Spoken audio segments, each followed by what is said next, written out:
Kaya pala ganito ang naging resulta ng kapalaran ko. Kasi alam ng Diyos na kaya ko. Sa edad kong to, napagod na akong magmadali. Kaya lahat ng ginagawa ko ngayon, ini-enjoy ko na lang. Siguro sa dami na rin ng aking pinagdaanan, napagtanto ko na ang buhay ay mas malawak at mas mahiwaga pa sa mga problemang dumarating sa buhay natin. Tumatanda na tayo, baka sa kakahabol natin sa masagana at maayos na buhay, ay hindi na natin na-enjoy ang buhay. Baka nabubuhay na lang tayo dahil nape-pressure tayo sa sasabihin ng ibang tao.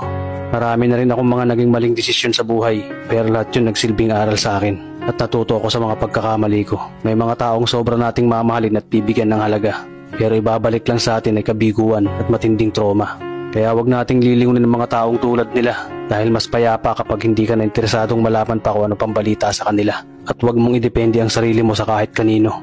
Tandaan mo, kahit sarili mong anino, iiwan ka din nito kapag madilim na ang paligid mo. Kailangan natin matutunan na huwag ikumpara ang sarili natin sa iba dahil hindi natin laban ang laban nila. Karera mo to, di nila karera. Dahil ang buhay ay hindi naman nasusukat sa kung sino ang mayaman, kundi kung sino ang payapa.